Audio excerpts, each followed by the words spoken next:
Hello everybody and welcome back to the letter. Last time we were here, Hana got possessed. And it's very not like subtle, and I'm really surprised that no one was just like, what is wrong with you right now?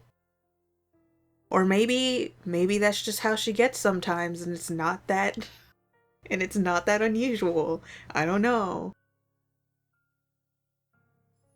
But we'll see how it goes. I don't know if it's possible to save her or that's just like the end. Well, you don't seem to be feeling well. Let me know, okay? I'll make it up to you somehow. What did I say? Did I tell her the truth last night? Play it off. What, this? The pills rattle against the container, not the counter, when I shake it casually in front of her. They're nothing to worry about. They're just vitamins. Vitamins, Bella. Yeah, because you placed vitamins in an orange container. You know, the usual maintenance stuff. Can't be too careful these days, especially with how erratic the weather has been lately. Actually, I did come down with something last week. Forgot to tell you guys about it. Got me a little worried I wouldn't be able to make it in my own movie premiere. Good thing the virus or whatever it is left days before we're supposed to meet, huh? Although I think it's decided to come back for another round. Zach, you aren't really sick, are you? Well, there goes that You're excuse. the nicest guy I know around, but you're an even worse liar than I am. I understand it's not a habit, but even I can tell when something's bothering you. You have no idea how many times I've been told that.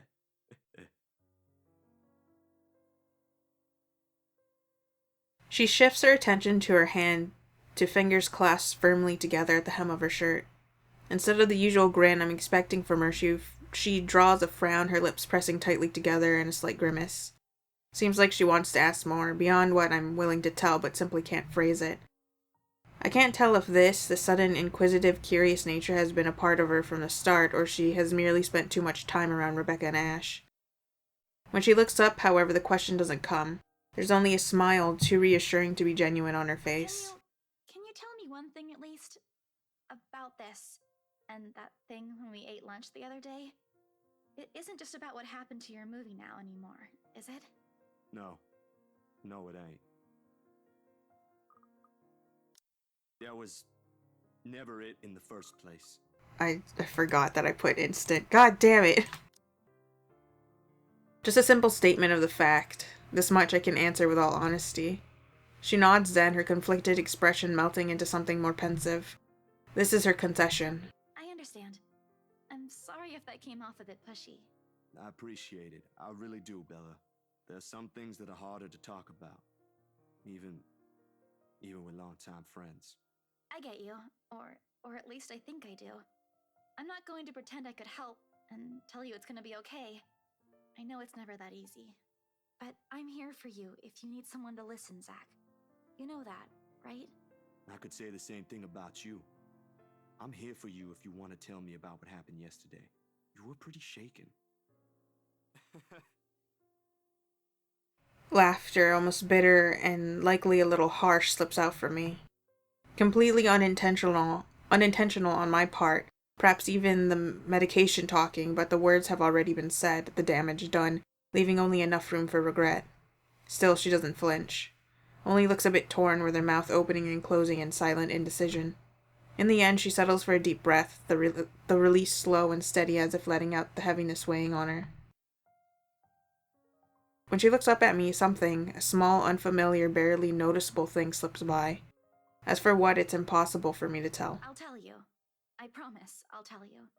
But not right now. Not when I need to make sure of something first. Please understand. Ever since I came here, other people, you guys, have always been helping me. You, Ash, Becca, even the job I have. I only got it because my aunt helped. I don't want to repay any of that kindness by dragging other people into more trouble than necessary. I just want to try and fix this myself. I should be happy. There should be pride in that despite the problem, she has found herself a stable ground to stand on. But somehow this time I find myself worrying instead. I'll make another attempt to get the story out of her if I can. But this is a dance I know all too well, and with her I doubt forcing her to say something would yield any results. As much as I want to imitate Ash, there's only so much I can ask that won't result in something a little more disastrous. At best, she'll stop talking to me until a week passes. At worst, I'd rather not risk it. I've never seen her angry. Outright annoyed, maybe, and often directed at Ash, but never furious. What do they say again about happiest people being angered?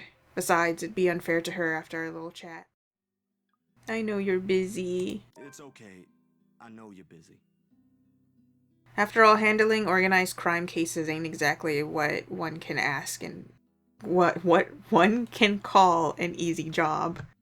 It's understandable, the lack of time, his undeterred focus on his work. This has been a goal for him, I was told long ago. A childhood dream of sorts. Although I admit the disappointment is there. A small part of my person is looking forward to spending time with what few friends I have.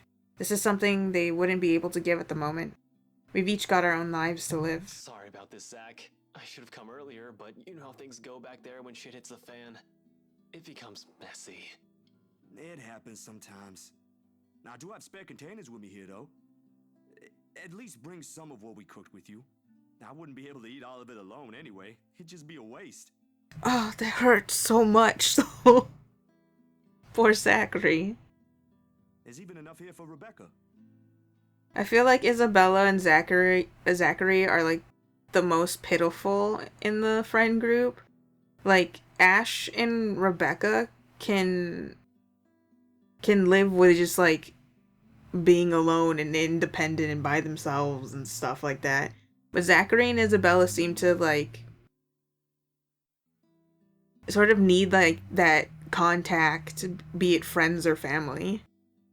I don't have to go with him, though. I can stay. I'll just go home later. Catch a bus or something.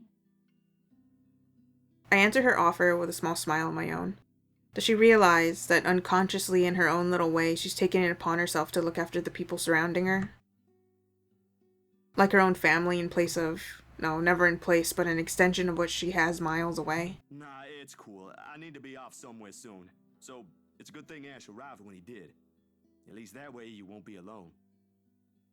In the company of another person, she'll be safer from her thoughts, from her own self. If you insist. And thanks for letting me stay the night. Hey, no problem. But you should really call if you want to drop by next time. I could be out. I don't plan to make a habit out of it, but I'll keep that in mind. Let me just pack this up for you two, alright? It'll just be a minute. Each right, 11 a.m.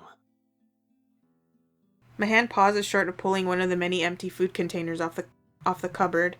Ash has taken off the posted note I've recently stick to the refrigerator door.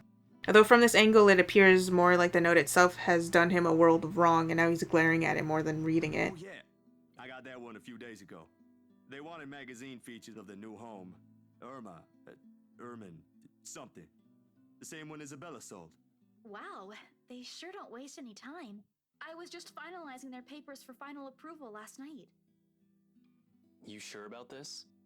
Nah, I've had worse. Also, it pays a lot for one-time work. Can't exactly complain when it's like that. Why? He doesn't comment on it further. He simply sticks the note back in its place among the mess of papers and receipts on the fridge, and casually stuffs both his hands in his pockets. His eyebrows, however, are drawn together in a small frown. Ash may not say anything on it, but I'm quite sure there's something in his mind he simply can't voice out, likely due to present company. He stays wholly silent after. Packing for 3 people doesn't take long, and all too soon I'm leading the 2 of them out the doorway. A small paper bag swings in Isabella's hand when she makes her way out, giving him a casual wave as she takes a flight of steps down ahead of her companion. Ash, however, lags behind. Go on, you can tell me. I'm sure you know what you're getting into, but try not to get too involved with that couple. Relax. I doubt they'll even remember me after this. I'm just a photographer passing by, nothing more. Though it'd be nice to get a regular client. Easy on the pockets, of course. Find some other one after this. Not them. Never them. Luxborn's big enough. Okay, if it'll make you feel better. He doesn't look completely convinced by my answer, but he nods nevertheless and claps a hand on my shoulder on his way out.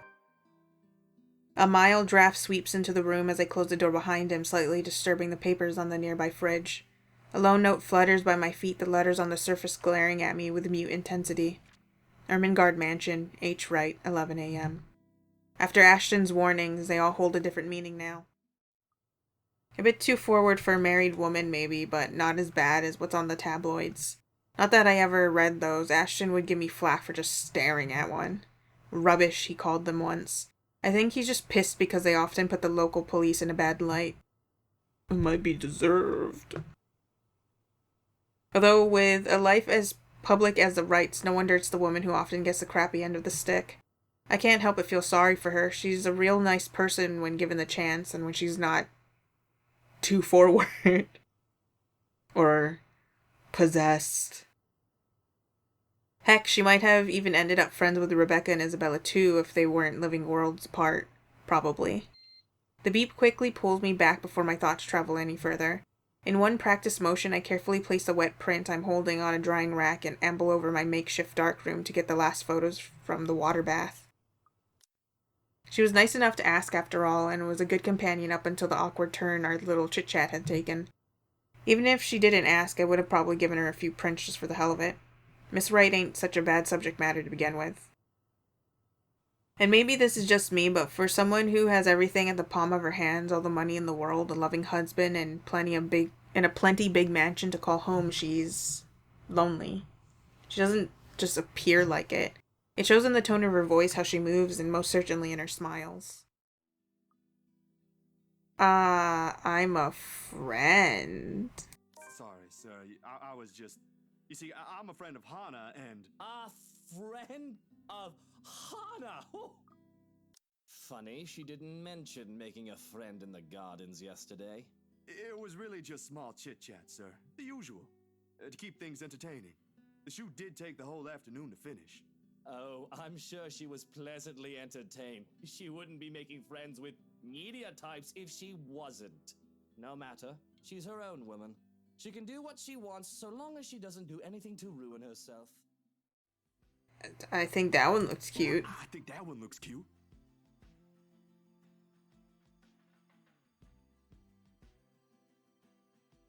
Hannah balks to my surprise, shuffling 2 steps away from the window and glares at it with such vehemence as if it did something remotely scandalous. A funny sight when taken out of context, and I probably would be laughing, really, if I understood what warranted such a reaction from her. I wasn't looking at the crib. I wasn't really talking about the crib, Hana. Very good then. But it wasn't the crib, all right. Alright, I get you. But that's not it. Honest. I was just saying the stuff that was on display there looks nice. Or at least as nice that it can be compared to the ones we visited earlier. But I'm sure your interior designer has something different in mind for your mansion, so don't mind me. I was hoping that would be enough to cut the topic short. Instead, she sighs, leans on the wall closest to her, and runs her hands through a lock of her hair. There's a far-flung look in her eyes, even as she fixes it on the concrete curb. You need to stop looking at people like that, sweetie. I'm afraid I don't quite catch your drift, ma'am. I suppose you wouldn't be aware of it. Do you know you always carry this kind of phase? Like you're always staring at the world with this honest look. Like all there is to see is all the good in it. Frankly, I don't see anything wrong if it's like that. I mean, there always has to be something in it. You know, a sprinkle of kindness here and there. Wait, is this not when she's possessed? I always get confused with the days. Otherwise, we'd all be miserable. For you, maybe. Some people have to fight through it just to see that. And kindness isn't always a great thing to have around. Sometimes too much of it can hurt. It makes you wonder where this is coming from, how bad things have gone for her to have this view. I do understand her sentiment, really I do. Still, when it's the last thing you can cling to when things have gone irreversibly bad, sometimes you simply don't get to make a choice. Besides, the point is, it's impossible to lie when a person is looking at you like that. Or I could, but I'd feel like a horrible person afterwards. Did you hear that, Mr. Zack? You just made me feel like a horrible person. I sort of wish I had one like it. Just so people would stop lying to my face. Or you can start by being honest with yourself. It shouldn't be quite hard. Friends don't lie to each other, don't they? I guess so. So what was the lie?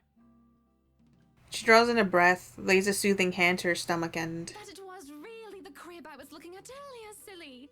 You're right, Uncle Zach. It's cute, but the pattern's not to my taste. I'm pretty sure Marianne could do something about that, though. Wait.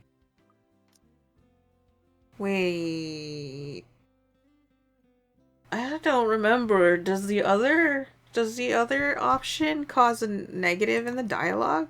I mean, the negative in the relationship? At the moment, what I should really be worried about is if I'm ever going to be a good mother to this child. Mad! I can't even tell the father he's going to be one in a few months' time. Probably doesn't even want anything to do with this whole pregnancy thing. What am I going to do, Zach? Because right now, I'm absolutely at a loss. Oh. This isn't fun if I show her the crazy pictures, because she's not even possessed. This is because of that thing, isn't it? I did this somehow. Stay silent. I opened my mouth to say something, fishing for little words of encouragement or comfort to lighten the mood, but no sound came out despite my efforts. How can I when my head is littered with the same thoughts probably plaguing her? It'll be nothing but a half-assed declaration when I've yet to sort myself out. Yet in the end, it is Ash of all people who finds them. Find a way. Somehow. I don't know. This appears to be more complicated than I initially thought, but there has to be some way. The whole thing sounds unexpectedly optimistic for him. He must have realized it as well because he averts his eyes as soon as the words are out of his mouth, and Isabella turns to him with a look of surprise on her face. But despite himself, he continues, his tone careful, hesitant, afraid of saying the wrong On thing. top of that, we don't have any concrete proof yet. For all we know, it could just be someone clever enough to use those silly legends to cover up for his crimes. I wouldn't put it past whoever that is. He's gone and killed 2 people already. But that's why I want to look into this, whether I have this case or not. I want to see for myself what it is. It's my job to know in the first place. Then, what about... And even if it is connected in any way, you have me and Zach helping you out. Becca too, I'm sure. She worries most out of anyone. So whatever shit you found yourself in, know you're not alone. Just promise you won't run off anywhere by yourself. Ash rarely ever lies when it matters. Even if finding the right things to say is difficult for him, his words burn with nothing but a simple truth in them. But Isabella doesn't answer. Instead, she looks to me, eyes wide and searching, hoping to find some sort of affirmation to Ash's words in me. I can only offer her a grin, and what's perhaps the only thing I'm certain of at this moment. Took the words right out of my mouth. Though I've got to admit, that's the longest I've heard Ash say something. Shut up, Z-Man. You ate the whole bag of chips I was saving for the weekend. You're in no position to tell me to shut up. I was going to replace it. Everything after quickly dissolves into our usual banter. But when a small smile spreads across her lips and the tense lines on her shoulders ease, I know we've given her something far more than empty reassurances. They take their leave mere minutes close to sundown. But regardless of the lighter mood, little has been said of their plans, only vague hints of what they're aiming to do after. Just so you know, I already apologized for the one at the movie house. Granted, she deserved more of an apology, but I meant it that time. I'm just asking. I'll take your word for it. But if you can find out what's bothering her, that'd be nice. Honestly, I don't think it's the letter this time. I'll see what I can do. Make sure you keep yourself out of harm's way, alright? Yeah, you too. Don't do anything reckless again. Reckless, no. But I can't make you to promise I won't do anything. After seeing that, there's no way in hell I'm going to pretend there ain't a problem when there is.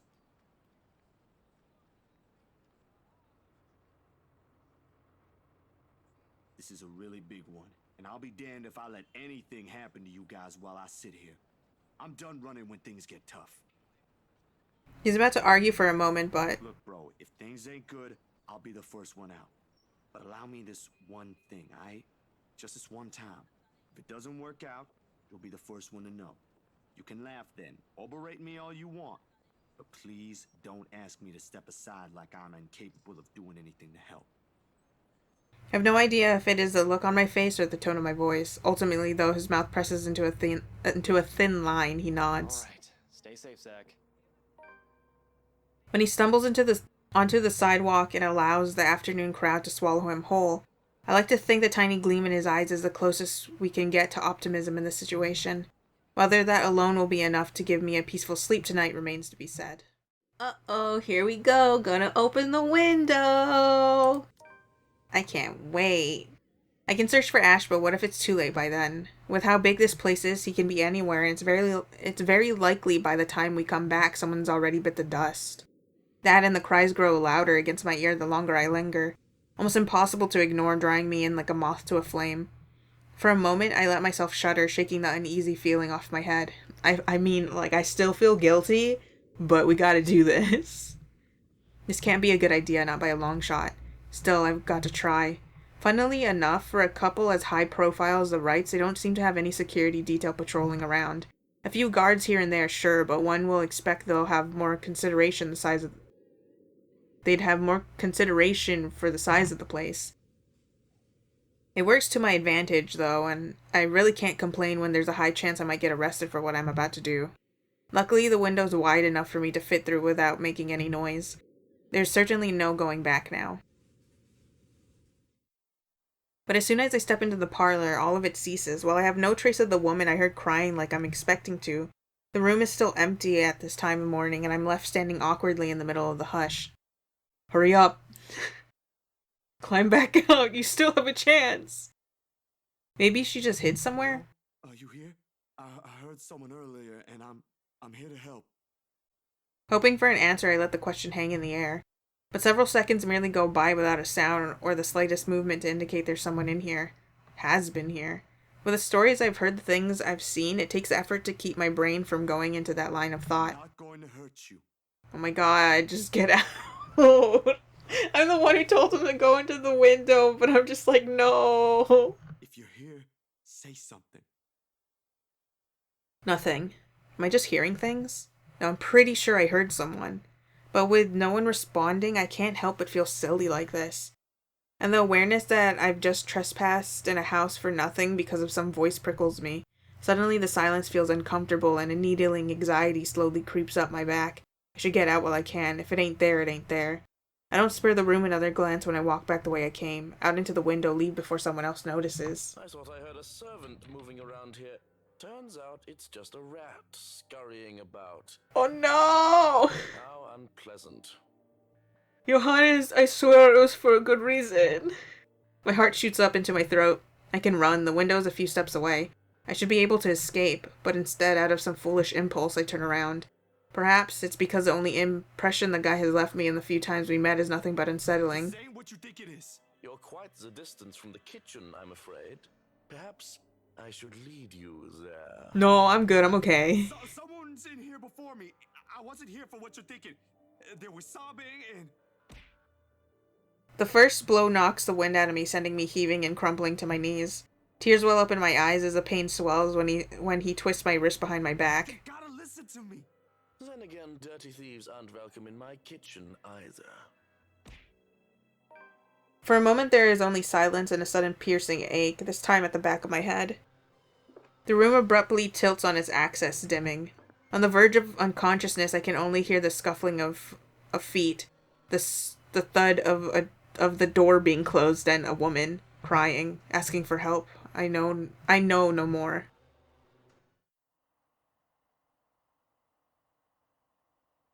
The pain is the worst when I come to, a sharp piercing ache somewhere at the back of my head begging to be noticed. But it's nothing I can't handle. Blearily I open my eyes expecting to be greeted by sunlight, but instead I'm greeted by jail bars. However, the walls that welcome me are unfamiliar. When everything comes into focus, I recognize the place for what it is. A cell. Damn, he really knocked you out. Dark, cramped, with the only light coming from the moon outside streaming through the sole window barred by thick metal bars. Memory rushes back to me in sharp bursts. The mansion looking for Ashton and a familiar tune and a woman crying. All while my head still aches from the hit I've received. Better than a morgue, I guess. Don't think about it. Gingerly, I pull myself up, stretching the cramps from my shoulders as I do so, but stopping when a sudden movement induces an acute stinging pain right through my arm. Damn, they got me good. What time is it? As expected, they've taken everything I have on my person: wallet, cell phone, my keys, meds, even a small pack of gum. Protocol is protocol. You don't know what I can do with that pack of gum! In the first place, ending back in another cell ain't my agenda. The first time was not a pleasant experience, and this certainly won't be either. Considering who has likely put me in here, it could be much worse. The bars are cold to my touch when I approach it, looking for the person on duty. They'd usually allow us to contact someone, and Ashton at least has to know I'm here. He'll be pissed, that I'm quite sure of, but he's the only one who can help prove my innocence and get me out. However much I don't want to rely on him for this. The hallway in front of the cell is empty, but voices float through from further in, likely the poor officers assigned to late-night duty. Judging from the snippets of conversation I catch, today's topic over a snack is that moron who thought it's wise to cross the rights. They used other names too, most of which I'll like to have words with them about in the future. But really, I'm in no position right now. Excuse me. Anyone? Silence. Excuse me. I need to make a... Blood freezes in my veins and my grip on the bars tighten. I don't dare turn. Because more than the haunting melody, I'm afraid of what I'll see, of who's singing Ma's lovely lullaby. A death song. That's what it is now. But I guess that is what it has always been. If this is the end's calling, I'd prefer that it's not her vicious smile that I see last. Oh, Zach, sweetie. Don't you love this song? Uh-oh. My head snaps up in surprise and I swivel to see Miss Wright. Miss Wright, of all people, sitting on the cot. Her smile as easy and sweet as ever. Miss Wright, what are you... how did you... I jostle the cell door to check. A prison break is the last thing on my mind, of course, but her presence here begs for a lot of puzzling questions to be answered. Lock tight. Was I too groggy earlier that I didn't notice her? Don't be surprised, darling. Money and power can get you anything. She has a point. Out of all people, she knows more than anyone how to play that game in the world. Yet to hear it straight out of her, it's like talking to a different person. I don't bring this up, however. Perhaps she's just having a bad day or a tiff with her husband. After the incident the other day at the party, well, I don't like gossip, but it won't be surprising. Anyone can say the strangest things when in a bad mood. Still and all. You ain't supposed to be here, Miss Wright. Why ever not? Isn't it comfortable here? Well, it is, kind of. Zach, shut up! Don't entertain her! But you're still not supposed to be on this side of the cell. Besides, it's too early.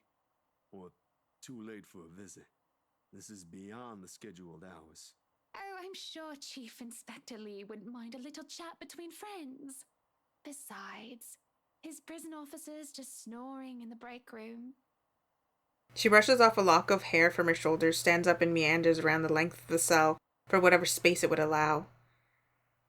As if this is just a simple stroll in the park, making a show of checking every scratch the past occupants of the room had left on its walls. Nevertheless, I try to make myself small against the corner. Any closer and we'll be crossing each other's personal spaces. Frankly, that's more than I'm comfortable with. Be that as it may, they have cameras here too. How are you going to explain that when they check? That doesn't matter, dear. It does. Your popularity ain't going to give you any kind of immunity from the law. I appreciate the visit, but I'd rather not see you get into trouble. Makes her stop. But just as I'm starting to think I've finally reasoned with her... I don't want to get out of here. Of course I do. But you don't have to do anything. It's my fault. I'll find a way out of this mess. You did bring it to yourself. This really is just a misunderstanding, Hannah. I didn't mean to trespass. If you'll just listen to the whole story, you'll know I didn't mean to do it. I'm really disappointed in you. I look straight at her at the sudden change of her tone, checking for any signs if I've upset her with what I did. Of course she would be. She has every right to. After all that talk, the little attempts to build a friendship, here I went and broke into another person's house. Her home. On so many levels beyond any kind of friendship, it's still wrong.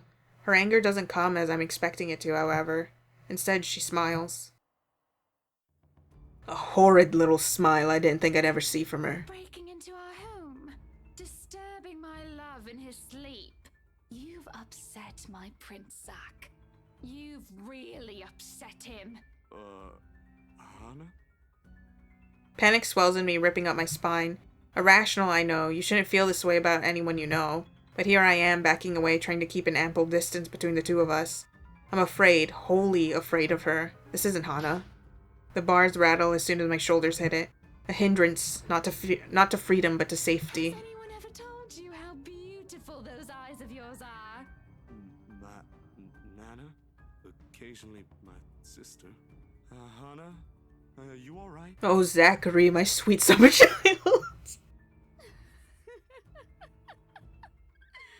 She laughs, a deranged little thing coming from her. There's no cheer in it, no warmth, only spite. Makes me want to take them home, wrap them in those pretty ribbons I have in my vanity. I'm pretty sure my prince would love it, don't you think, Zachary? A little gift from me. Stay away from me!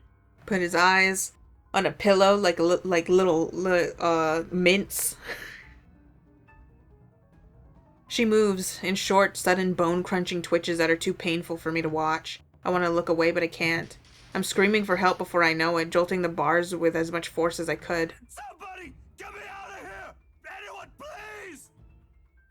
I mean, like, is he scared to hit her because she's rich lady? Or is he scared to hit her because she's freaky as hell? Bugger off! Some people are trying to get some sleep here! No! She's here! You've got to let me out! She's gonna kill me! Someone! She's... Oh, you poor thing. Don't you worry. You won't even feel the pain.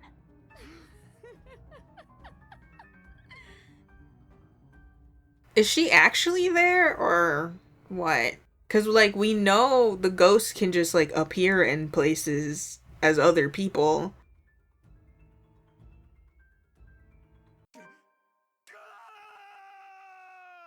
What beautiful eyes you have. You've unlocked a memory fragment. Something really fucking bad. To sex or not to sex, that is thy question. Nothing. Never mind. To hell with it, it doesn't matter. I'm just doing this for the exact same reason I brought a man home before and the one before that. I don't care about any of them, they were all nothing. Less than nothing. You part for Aaron, he all but rips my belt off without even bothering to take off his own jacket. We somehow make it safely onto my bed, and I don't even feel it as he pins me down. Yo!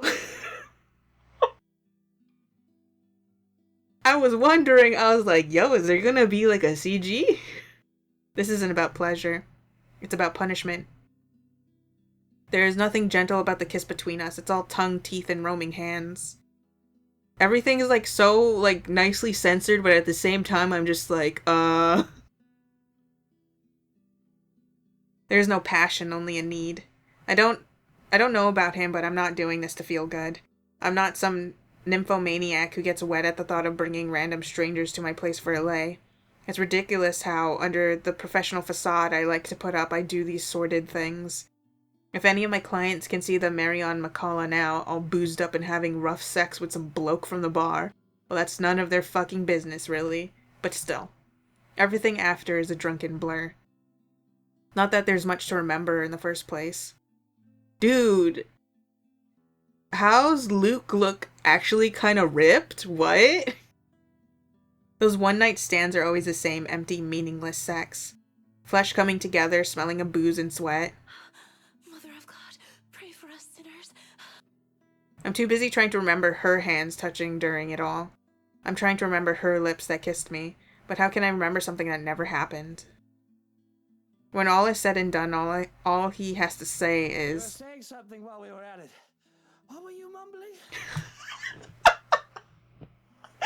Ew, I'm so sorry, but you sound so unattractive. I'm so sorry.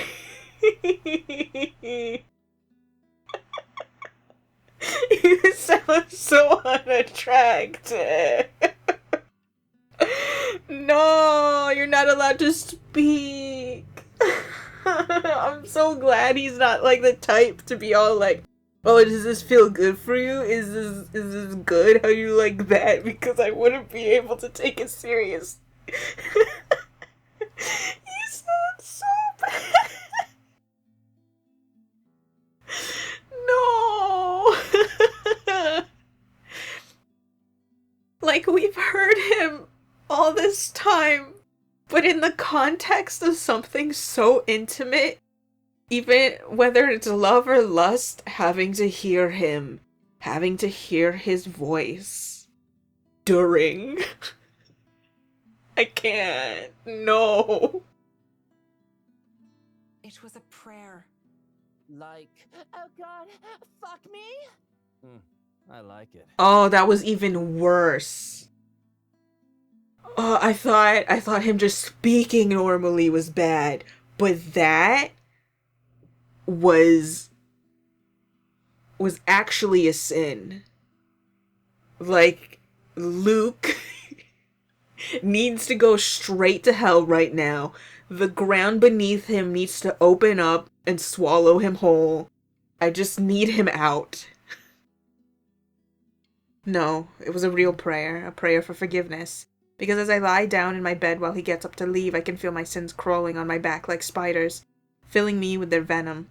I feel an itch that made me want to scratch my skin until it bleeds while my heart pounds in my ears. I can't even register what Whiskey says when he whispers his goodbye.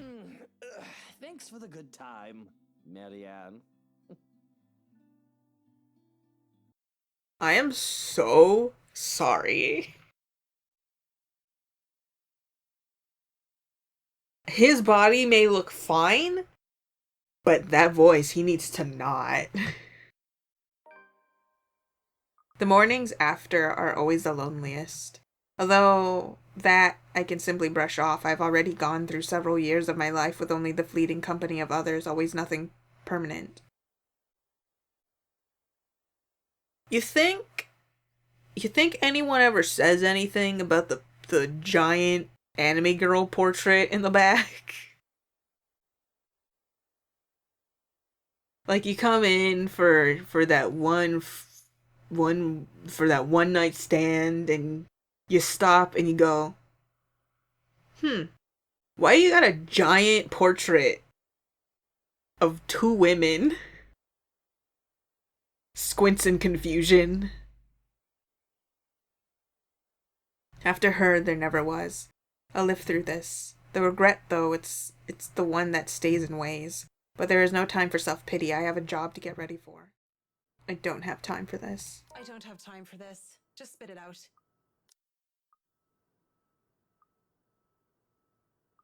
Oh, I thought I did this one already. An air of uncertainty hangs over the girl, although she tries her best not to let it show. She really is too young, too uncertain for what she does. Well, you see, the coffee, it's getting cold and, that's not good. I doubt that's what she actually wants to say. Is that all? May I get back to work without being interrupted? Sure, I'll leave you alone.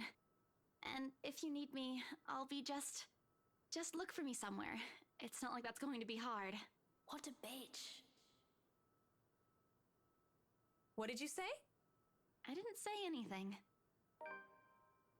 A strained air settles in the room as we stare at each other, mirroring the same confused expressions. I'm quite sure I heard her say something. Or is that someone from outside? Unlikely. So when she slightly tilts her head at me in question, I can only look away flustered.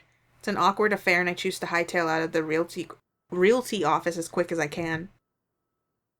Though I'm able to keep myself professional at all times does not mean I like it. And seeing the most of the day has already gone by before I realize it, I choose to head back to my flat instead, despite today being a Saturday. No fun, but at least this way I can definitely avoid another unpleasant encounter. Oh shoot, we have like a bunch of stuff that we haven't seen, huh? Check it out. The crash came from the hallway, and I really shouldn't be snooping about, but it's just concern. Yeah, concern that urges me to check it out. Sneaking a glance at the butler, I consider sneaking off, but... Excuse me, but where's the loo? He barely looks my way before pointing a spatula towards the hallway. It's a good excuse as any. And if I'm caught lingering longer than I should, I could just excuse myself and say that I wasn't sure which door led to where.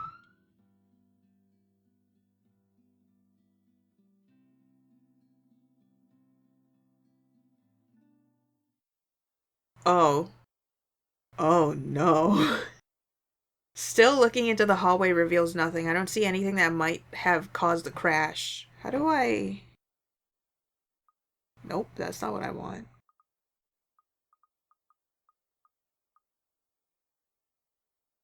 No, I don't know how to make the text go down. The hallway, like the rest of the place, is in pristine condition. There are several doors for not only the toilet, but also presumably rooms for their butler and for other members of the staff. As I stand there, however, something feels definitely out of place. One of the doors, the nearest within my reach, stands ajar, and from inside a light flickers incessantly. It could simply be a light bulb that needs replacing. But the thought of it in a place so well taken care of seems off. I think that maybe this is where the crash came from. Inside I can spy a radio lying on the floor. That's probably it, right? Maybe one of the help, in a hurry to get out of the room, knocked it over in the process. If that's all it is, I should really leave it alone. As I turn to leave, the sound of static fills the air, and a man's tinny voice interrupts the silence. I saw the door move and I got scared. Why am I still standing here? This seems familiar, doesn't it?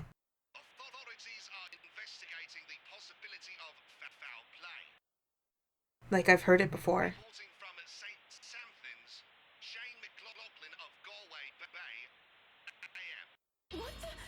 Whoa!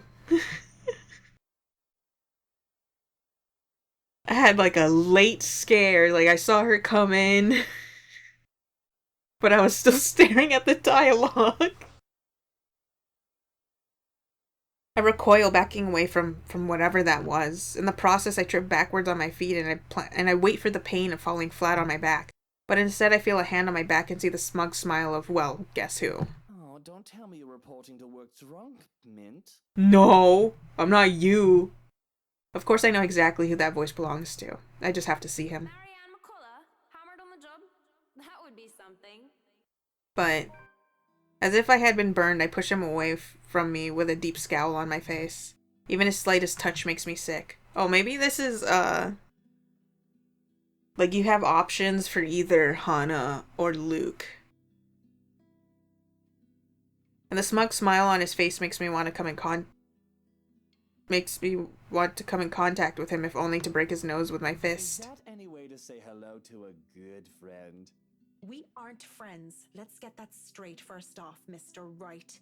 Secondly, you're a married man, so that thing that happened shouldn't have happened. Oh, come on. Don't tell me it wasn't even a little fun. A bit of a romp never hurt anybody. No, it wasn't fun, and we shouldn't have done it. But since we did, let's pretend it didn't happen and never speak of it again. I was drunk and had no self-control. Don't I get a free pass? I really can't believe this guy.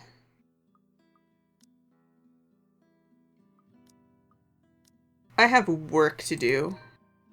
I want nothing more than to punch the fucker and show him what for, but I have to remind myself to stay calm. No matter what I feel for this man, no matter how much I want to cuss him out and spew every profanity in the book and then some, he's still my client. I don't imagine that knocking the block off one of the more influential persons of high society would go well with the rest of my usual clientele. It doesn't matter. I have work to do. I'm here to do my job, and if Whiskey has any ounce of sense in him, he'll know not to bring up this matter. He must have some sense, right? Or else what? I can't take that statement seriously without one of those. Apparently not. Whiskey will know not to bring the matter up, or else he'll get what's coming to him. No, still not convinced. You tried, I suppose. Plus points for that. The dead air between us, because it can't be anything else but that, is broken as a lively voice calls out from the loft. Marianne! I hope I haven't kept you waiting too long. I know we agreed we'd start at 10 o'clock, but mornings just simply do not agree with me. Not one bit. It's been like this since I've been in university. It's 5 minutes to 11 o'clock. These high-end clients sure like to be fashionably late. I'm used to it though, much like how I'm used to so many years of hearing people mispronounce my name. Besides, berating or correcting my client would be extremely impolite, and Marianne doesn't sound too bad when she says it. To be fair, it doesn't seem like she's late on I purpose. see you're up, darling. You know, you could have woken me up as well. Were you showing Marianne around? Not that there's much to see. This place is so tiny compared to the mansion. I'm more worried about the way she stares at me, judging. Such a look. It doesn't suit her pretty face at all. Just seeing Mrs. Wright reminds me too much of her. And maybe I'm starting to hear her again, see her again when I shouldn't. I should have left it all behind, forgotten it. To think she would be looking at me that way, I can just feel my hands tremble. Oh yes, just showing her around and getting to know each other. Isn't that right, Marianne? Yes, of course. And your butler was making breakfast a while ago. So if you want to get right to that... Breakfast would be lovely. Check the ground floor. Alright, just because there's one troublesome client shouldn't mean I'll let him get in the way of my work. The parlor is my first destination, mostly because I figure Mr. Wright is hiding down in the wine cellar and making plans there. I'm going to bump into him sooner or later, but I'd rather make it later. Much, much later. The place upon closer inspection is in good shape. I don't doubt this place was done with the most care, considering it would be one of the first room visitors would see during the open house. There's a stain on the carpet, most likely by one of the guests at the time, but it isn't anything a good cleaning can't get rid of. Next is the music room, or at least that's a plan. Locked? Oh, come on now. I rattle the doorknob again, harder this time, to double check, and even give it a good budge to see if it isn't a problem with the door itself. But no, definitely locked. This is weird considering the rest of the rooms aren't. It could just be this one though, and I can try the other room through the ballroom door if I really want to get in. And that's when I hear it. The sound of a piano. Though it just plays one note over and over again. It makes the hairs on the back of my neck stand and I back away from the door. Though I wasn't exactly the superstitious sort, what am I going to do? The room is locked. I can just go back to it later, maybe see if I can go through the ballroom and... The music room door opens and who else but Luke Wright stands by the doorway. He looks a lot like a cat that ate a canary and I didn't appreciate the way his eyes linger on me. Isn't it common sense that locked doors mean someone wants a bit of privacy? You didn't try to break the door down. Or did you just want to see me again that badly without the missus? I'm still up for a shag if that's what you're after. Pretty sure the wine cellar is soundproof if you fancy a snog and a poke. I'm here on business, Mr. Wright.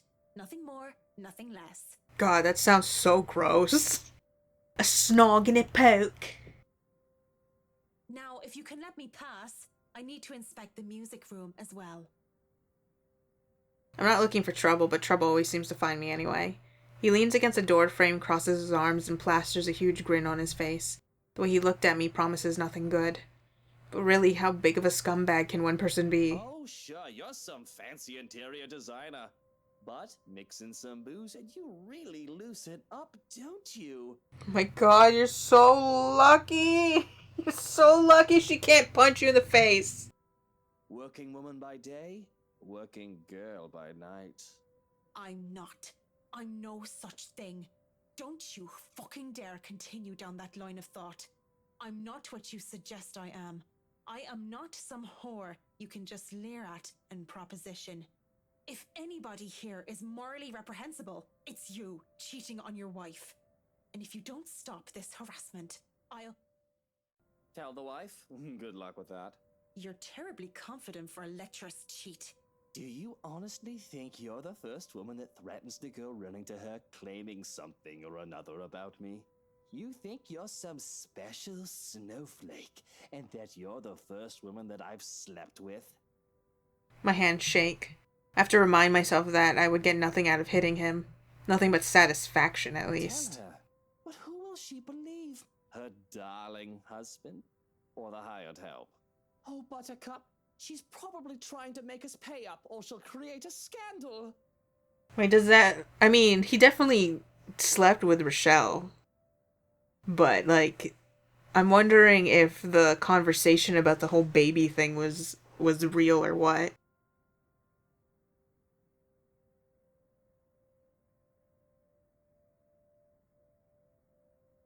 Stay quiet, you can go on with your life with no trouble.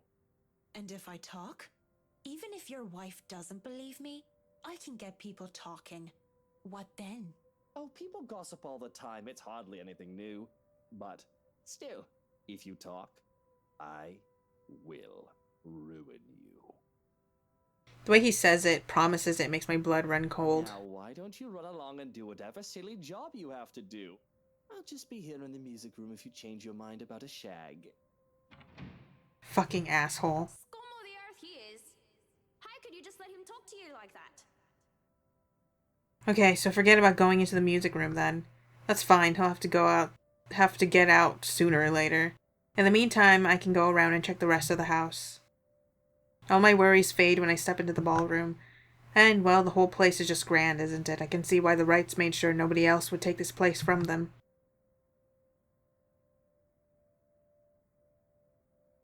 Anyone who has it will certainly be the belle of the ball. It's pretty much one great big status symbol.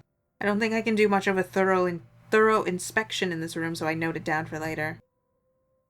Moving on to the kitchens, I check the ventilation and the general fire safety in the kitchen. This bit is important for a place this size. I would, of course, suggest bringing an actual fire safety inspector over for a more detailed inspection. It wouldn't do to see such a beautiful architecture go up in flames, after all. I take measurements of the countertops and cabinets, note down what type of wood they use. They wanted some of these created to hide modern appliances. There's a loose floorboard in the furthest corner, and some of the others had scratches, but everything else seems to be in decent shape. My concentration is broken when someone knocks. You can come in. Door's not locked. I wait, expecting Mrs. Wright or their butler to come in, but nobody entered. Instead, there's that knocking again. It's louder and more urgent this time, and I'm pretty sure I didn't lock the thing. All right. I'm coming. Just hold on. When I moved to open the door, though, I realized something. The knocking isn't coming from the door, but from somewhere else. The trapdoor? I pause for a second, waiting. But the knocking has not ceased. And soon enough, it becomes desperate. The dull thuds from before switching to what seems to be scratching. Desperate and insistent at once, as if grasping for respite. Somebody stuck down there. Fuck!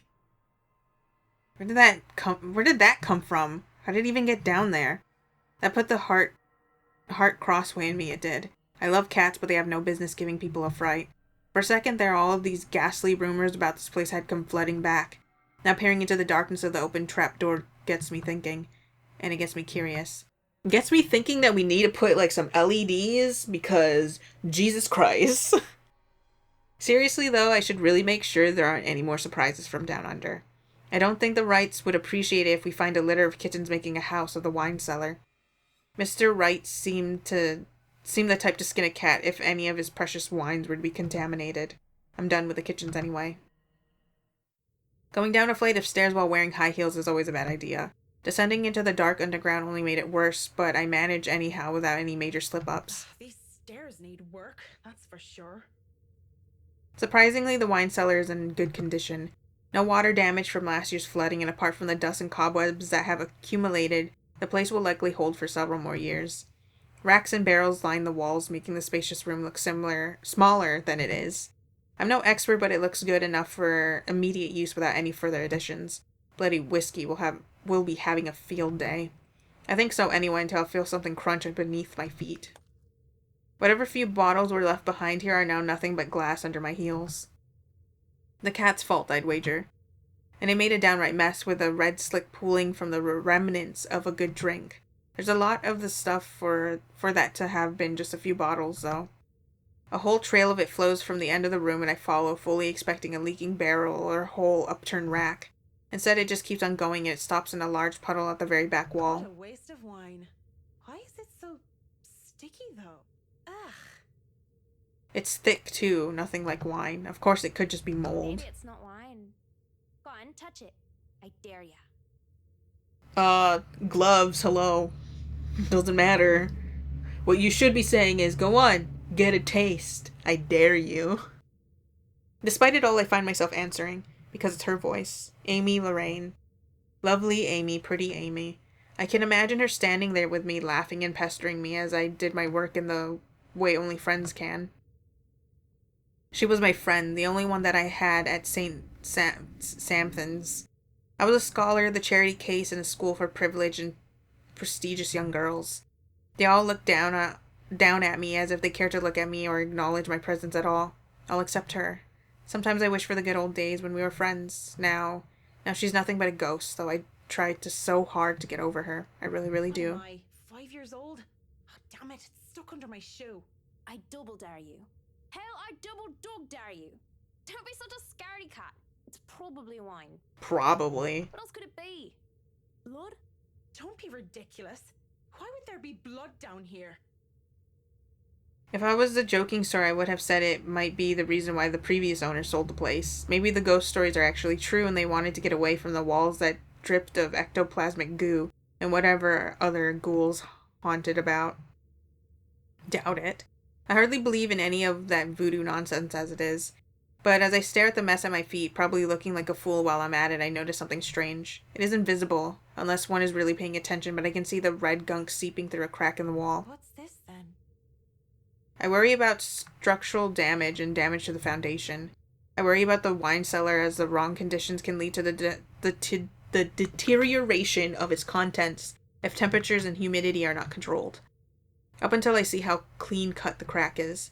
It runs along the edge of the wall and vertically along it, where a door would be. Pressing my hand against the wall leads credence to the idea as I try to feel where it would give way. Ooh, could it be an adventure then? A secret passage? There must be a hidden switch somewhere. Go look. This is the most interesting thing you've done by far. If there's a hidden room here that could certainly explain the discrepancy in the mansion's floor plans, it wouldn't be too far-fetched to think that there could be hidden rooms and passageways all over the house, if we're to follow that logic. And boy, isn't that exciting. This feels like something straight out of a game. Suddenly she touches my arm and I flinch away in shock. That shouldn't be possible. I understand auditory hallucinations, maybe even visual hallucinations, but that You look was... surprised. What's wrong? You? That's not possible. You're... dead. Aren't you happy to see a dear old friend, though? I'm hurt, I am. What the hell is going on here? Oh, isn't it obvious? I've come back for you, so that we can be together again. When she touches me once more, I recoil. What does she mean together again? She's dead. No! Leave me alone! Leave you alone? But I just got here. Johannes! Turning around, I met with the Wright's butler, who looks at me with an indifferent look. And when I look back, Lorraine is gone. I wasn't talking to you, just thinking aloud is all. You should really avoid talking to yourself, Kint. Do more of that and others will think you're insane. Yes, thank you. I'm still upset that he dies. Poor Johannes, my mysterious, probably done a few bad things. Be it before and or after Luke. Is that all you're here for, or has your master sent you running down here for something? Oh, no, I am just down here to admire the place. I've not been inside before. I thought I would look around before we return to the city. The car is already running, you see, and I suggest you go back to the foyer, unless you wish to be left behind. It seems you are in good company already, after all, with this house and your imaginary friend. Wait, we're leaving already? But I haven't finished inspecting the rest of the house. Be that as it may, there's a sulking man-child up there who wishes to go home. We are all subject to his whims, lest he throw a tantrum. I can't help but smile at that. He's a strange guy. I still can't imagine how he can work for a guy like Luke Wright, though. I imagine the blonde R sane and easy guy to get along with. Whatever the butler was having to tolerate that, I want 10 of. Okay, I understand the sentence now. Whatever the butler was having to tolerate that, I want 10 of it. We wouldn't want any soiled knickers or spilled milk. Why don't you go head on and I'll be right there. Very well. Do be careful on your way back. I saw some broken glass on the way and it will not do to cut yourself on them. I will, yeah. Just tell Mr. Wright not to blow a gasket or anything. I'll be just a minute. Speaking of blowing gasket, there's something else dangerous here. Whatever's behind that door, it could pose some problems. Best case scenario, it only ruined good stocks of wine. But who knows what's behind that false wall? A dead body. I'll have to come back to it. It's already dark as we make our way out of the mansion. With no lights, we are only illuminated by the headlamps of the Wright's car and the stars up above us. The sight of them helps me compose myself much more than several minutes of being alone did. The car's engine is running, yet the two still stand out on the lawn. Mrs. Wright is busy, eyes up to the stars, and Mr. Wright, arms crossed, has his eyes down on the ground. It is the crunch of the grass under my heels that brings their attention to me. About time. What took you so long? A minute longer and I'd think the house swallowed you all up. Oh, hush, dear. I'm sure she has her reasons. Marianne doesn't seem the sort to idle. Sorry, I was just checking on something important. See, business is business and they take time, love. You should know that better than anyone. So, Marianne, what do you think? Are you the woman for the job? I know we already signed papers hiring you, but I want to be 100% sure that you are committed. I glanced back towards the mansion, knowing what I had seen there. That curious thing in the wine cellar, which is stuff I'd only read about from fucking horror stories, and her. I should feel the slightest bit hesitant. I was lucky. I've seen enough films to know what happens when a promiscuous woman enters a haunted house. This is my chance to turn it down, make excuses, say that I'm not up to the task, that I need to take care of my old sick father. Just pay the fine, which is probably outrageous for a contract like this, and let it go. I should turn it down, but for some obstinate reason I can't. In the same manner I haven't let go of her, of the regret that has shadowed me since that day. Much as I hate to admit it, even to myself, seeing her again, the mischievous glint in her eyes, the loose tendrils of her hair curled around her forehead, it's something I've terribly missed, and now that it's here, almost within arm's reach, My father would tell me, sometimes you just simply have to go through with it, consequences be damned. And well, I really don't have any logical reason to say no. At least not something a client like the Wrights would want to hear from a professional designer. Certainly an interesting project. You can be sure I'm seeing it through the end. Such dedication! Oh, I do love the determination. You were always determined like that, weren't you? Hearing her voice once again sends a chill running down my back. I can't wait for this day to be over. From the mansion and through Anselm, I rode with them in silence. But as soon as we hit city proper, I asked to be dropped off and bid them goodnight. I thought it'd be best if I didn't stay too long in confined spaces with either Mrs. or Mr. Wright. Both seemed to cause me serious trouble, and if the project had been any less interesting or grand, I would have dropped it without a second thought.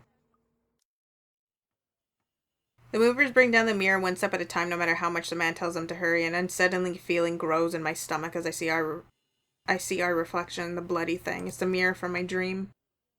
As soon as they go into the kitchen, I realize I'm holding my breath. I let out a sigh of relief when I think nobody is looking, and I go back to the task at hand. It'll be a terribly busy day, and there's no need for me to even think of anything else. I talk with the foreman, fill him in which room is which. It seems I'm doomed to not get any significant work done without being interrupted when it comes to these particular clients, however. Marianne, dear, have you had breakfast yet? Well, I do believe it would be considered brunch at this hour. Oh yes, Mrs. Wright, You must join me. Johans has already been breaking in the kitchen, as they say. I do not see the others settling down for a meal anytime soon. Someone might as well enjoy the food while it's hot. And that someone might as well be us. I should say no, I really must say no. But the way she smiles at me makes it difficult to do so. Look at how ridiculous I'm being, acting like a silly, nervous schoolgirl with a crush. It's just brunch, and who am I to say no to a client? It would be impolite to do so. It's not like I'm going to agree because of anything other than propriety. I'm not agreeing just because she batted her pretty eyelashes at me. if you insist. It really isn't any of those. But it's something about her eyes, rather. She looks like she needs a good talk, a friend. And although I'm not supposed to be chummy with my client, there's no harm in pretending, right? Of course, I've been wrong on many occasions before. Maybe there's plenty harm in pretending that I care. Because pretending I care might lead to actually caring. Being alone in the same room as the missus leaves me reeling as I find myself paying too much attention to her. It seems so borderline unhealthy how much I'm getting obsessed, even if it's just by looking. And it's the little insignificant things that I noticed. like the way she plays with her hair or how she smooths down her dress. Hiya! Come on now! Whiskey's annoying voice in the other room helps pull me back to the ground. I'm just looking, aren't I? I know that someone like her wouldn't even look at someone like me, so there's some time to turn around this bad decision. I'd really like to thank you for inviting me to breakfast, Mrs. Wright. But I already ate, so I should really go back to work. Nonsense! You arrived so early. You must not have gotten a proper meal. Sit. Sit! I'd situate us in the dining hall, but it is a mess right now. Her concern is sweet, as is her smile, but I'm really not here for idle chit-chat, something I keep forgetting. We're both distracted when the food arrives, and it's enough for me to stay at least until the meal is over. No more, no less, just to be polite. Thankfully, the conversation steers into a topic I'm comfortable with, work. This goes on for a bit, and I can't be more relieved. Most people don't understand calling me a workaholic, but I choose to work in a field I'm enthusiastic about. So what if my career is also my hobby? No, really? How have you liked it so far? Oh, it has been wonderful, believe me. Everything is going smoothly too. It has been a long time since I've worked on something on this grand a scale. Nowadays, everyone is about condos and flats, living in the city where every room is an identical box. Believe me, this is very refreshing. We lived in a condo before this, Marianne. I didn't mean any insult. It's fine, sweetie. Look at you, all frazzled. I was just pulling your leg. Luke wanted that penthouse when we got married, and you can thank him for purchasing this place as well. Wait, doesn't she own the house? I'm pretty sure. I have no business with it, though. It's theirs to hash out. But apparently the momentary confusion had been visible on my face. Don't be fooled. I'm just the treasury. I wouldn't be able to make a purchase this grand without his seal of approval. I see. That's it. That's all you have to say. Yes, what else is there to? Without warning, this nice friendly chat devolved into something horrible. Something sad. But I really don't know what to say, Mrs. Wright. We were talking of no topic in particular, and... Luke. We were talking about Luke. About him not eating breakfast with you? About him treating me as if I were some treasury. Despite my general dislike of the upper class, I sometimes feel pity for them. They may have all the money in the world where material things aren't a problem, but they don't even see what they've become, where they've ended up, or what they've done most of the time. They're shut in by their own trap, forced to play along with society's expectations and do anything to stay where they are and to keep what they have. A world where even people feel or are treated like they are mere possessions. When someone is at the top, the only way for them to go is down. I've worked with many Hanas and Lukes and Whiskies, but I've never been one of them. I don't pretend to understand their world any deeper than that. I merely know what I've witnessed before. She looks lost, speechless at how she betrayed herself.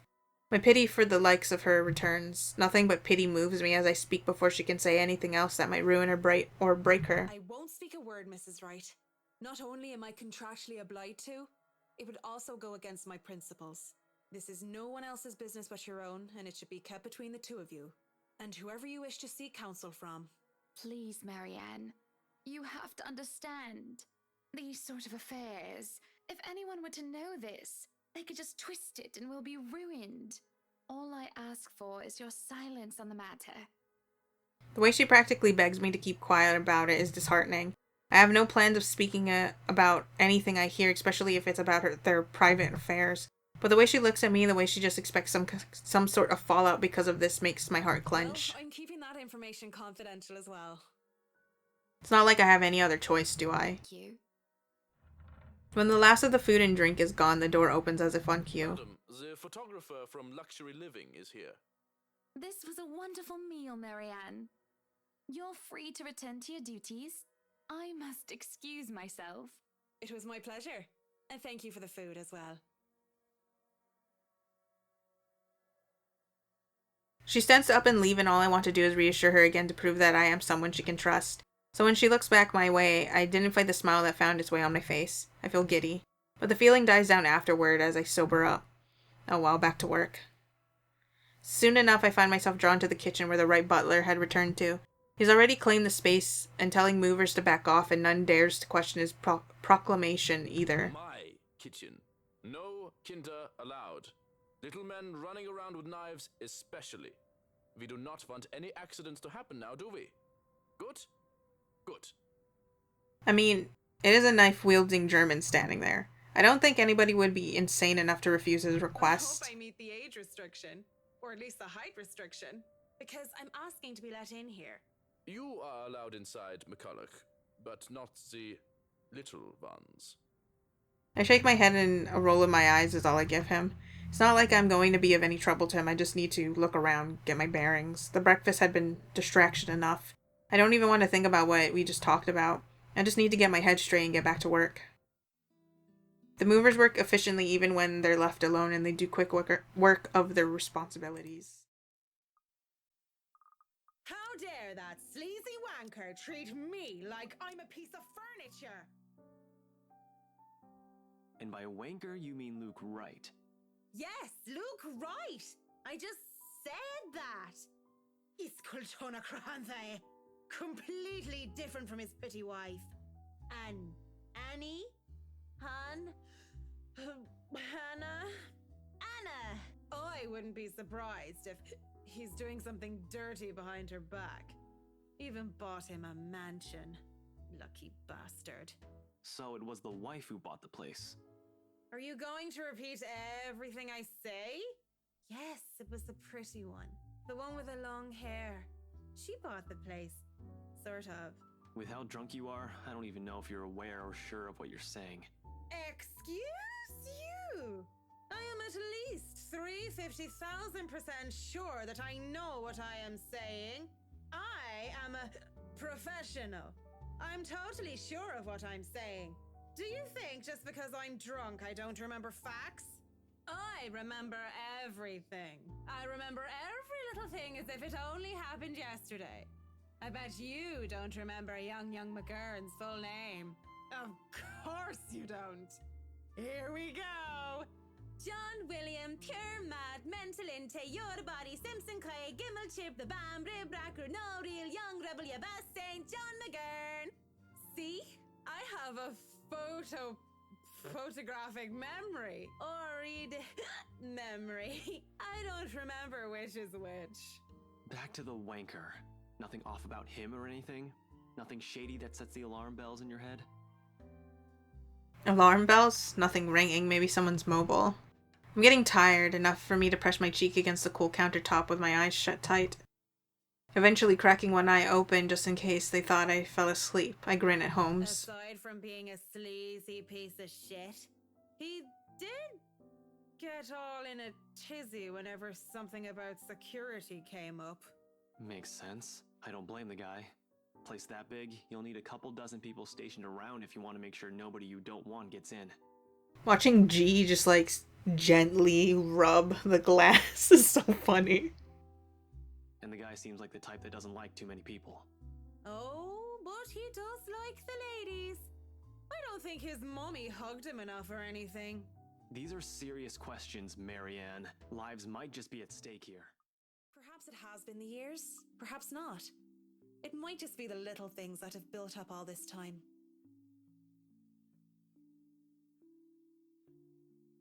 Sometimes I think it's the years. Maybe it's been so long that they've lost that romantic spark.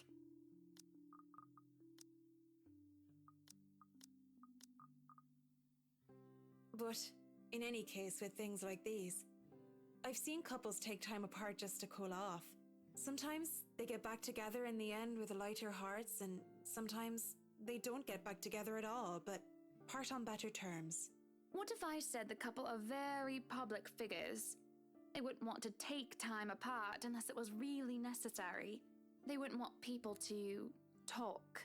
Well, that's a load of guff. Not to mention that makes them a bit thick, doesn't it? Forget about what other people say. That's their relationship, and they should do what's best for them.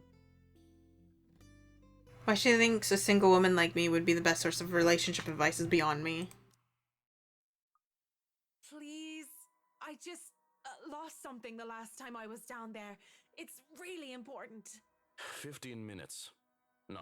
10 minutes. Any longer and I'll pull you out of there myself. The Bratwurst will be furious if he thinks anyone is touching his precious wine without his permission. Thank you. This seriously means a lot.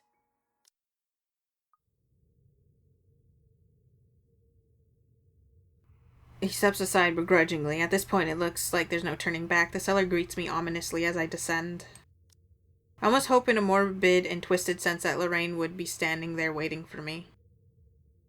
It would be just like her to joke about inappropriate meetings in dark, secluded areas, but just like the broken bottles and wine that was spilled on the ground before, no trace of her can be found. Lorraine! Where are you, Lorraine? I miss you, you know? Only silence replies. Funny that when you want something, that's the time you can't. The thought that I wouldn't be able to see Lorraine one last time fills me with such despair. Sure, it was crazy to come here willingly in the first place, but all I'm really looking for is closure. And if I can't see her, the least I can do is offer her a prayer. On the verge of tears, I kneel in the middle of a dark, damp wine cellar and put my hands together in prayer. God grant her eternal rest and... That is when her laughter fills the air. It rings along the walls until it echoes in my head. And like a siren song, it draws me in before it comes to a stop upon reaching a dead end. Ooh, could it be an adventure then? A secret passage? There must be a hidden switch somewhere. Go look! This is the most interesting thing you've done by far. A secret entrance, although the idea in and of itself is inane, only makes this entire endeavor even more prayerless, but I need to find a way to open it. Already I'm running my hands against the wall in order to find some sort of hidden switch. It didn't give when I tried to push it open before, and I doubt that would have changed anytime soon. But if there's a door, there's always a way to open it, hopefully without the need to break it down. Shame I can't roll for perception checks in real life. It's such a silly thing to say out loud, though there's no amusement on my face, and I do check glancing at the mirror from the study. Oh, a sanity check would be more fitting right now, wouldn't it? I mean, how long have I been down here searching for the switch of a hidden door? In order to go find a dead girl, no less. It isn't only unreasonable, it's insane. At this point, they'll find me clawing at the walls, using my nails to try and see if there are any grooves or catches I might have missed. I'm surprised I haven't gone past the 10 minutes that was given to me and that I'm not being hauled out of here. I don't want to bank on the chance that I have more time, although I know it's... I really shouldn't let these kinds of things bother me too much right now. If I don't continue looking, there's no point in me going down here. Dirt and rocks stick underneath my fingernails in my search, but there, a section of the wall about the size of my palm, just as well hidden as the hollow wall is a switch or a button, rather. Face it, Tigress. You've just hit the jackpot. The excitement I feel at the discovery finds me pressing it without a second thought. But when a click echoes in the cellar and the door creaks open, I stop. What should I do? Go in. No time like the present, eh? I have to hurry, and I turn around when there's a crash. In my haste, I bump into the mirror, making it fall to the ground and shatter into 100 pieces. And shit, I hope that is an original piece. I don't think my insurance will be able to cover it. I can probably find an imitation to replace it, and... The door slams shut behind me, and I nearly have a heart attack because of it. But when I see a much more visible lever on its side, I calm down and shake my head. On the other side is a passageway, an underground tunnel that has me mystified for a mere moment until I realize what it holds. Cells closed off by heavy iron bars line the sides. A general sense of death and decay lingers heavy, though the years should have taken away most of it, if not all of the stench, of this foul smell of humans and corpses alike being left to rot. The breeze most likely comes from the other end of the passage that goes through is to thank for that. If the place had been enclosed like a mausoleum, I imagine the odor would be fouler than it is now. Lord in St. Adelaide bless these poor souls. I'm not going to sugarcoat it. Though the architecture of their time was magnificent, human rights wasn't exactly a big thing back then. And if the Ermengarde mansion had a place like this hidden away, who knows what sorts of heinous acts were done here. There is no time to dwell on it further, though. Not when... Ghastly thing, a corpse of a woman leans on the wall. Her arms and limbs, almost every inch of her lithe body, is peppered with wounds and rotting flesh, and it is then that the putrid smell of blood and gore hits me, making it so that I don't even question how I've missed it in the first place. How long has this been here? Oh, that smell. Oh, you're a nasty one, aren't you? That's so nonchalant given the situation.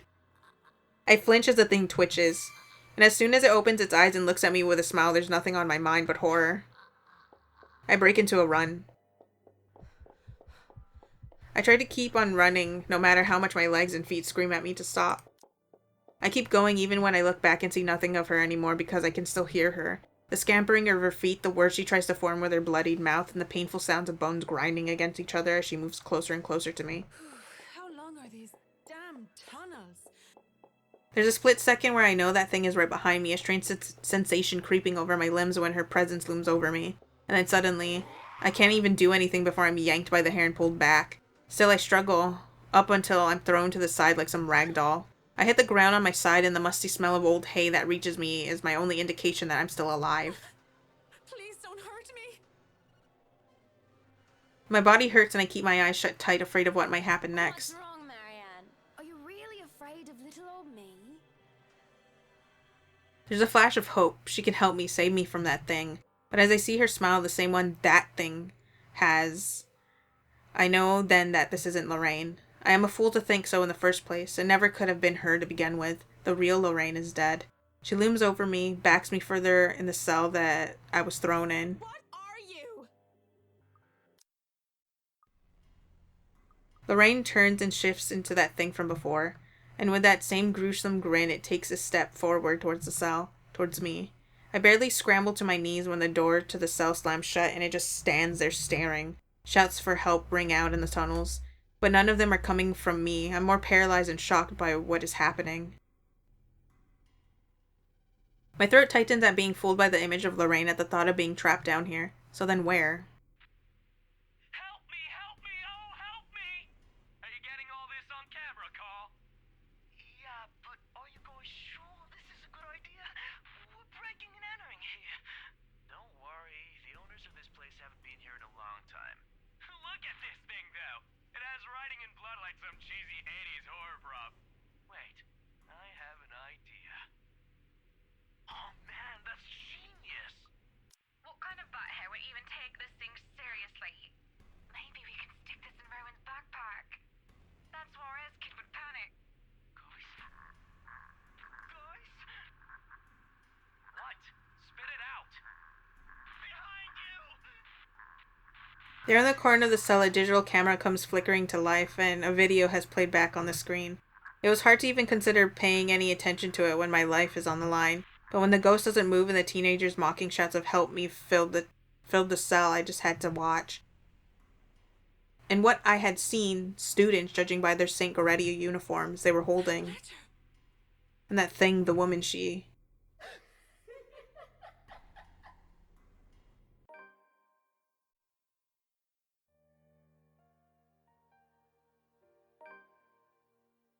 Man, I didn't kill Marianne off like I was planning to, but I'll go back to it after we get through this, because I really want Isabella to be the last one alive. I want to see what happens, because considering the situation, Isabella isn't exactly the fighter. So having her be the last one, I'm pretty sure Luke is gonna kill her. But I'm also not sure how things are gonna go, because I don't know what's gonna go on with Hannah, since Hannah's possessed. So Luke might die, or like, you know, everyone dies and I get to have an ending where everyone is dead. And we get to see what happens from there. We might get like a special scene like we did with the kid, where she got caught by the ghost, I guess.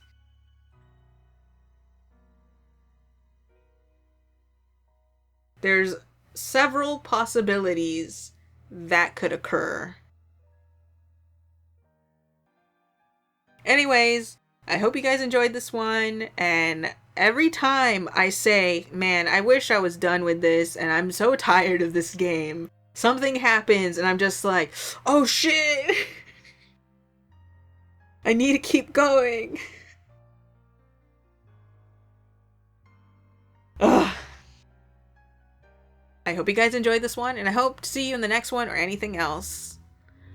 I'll catch you later. Thanks, Car. Thanks so much. Bye.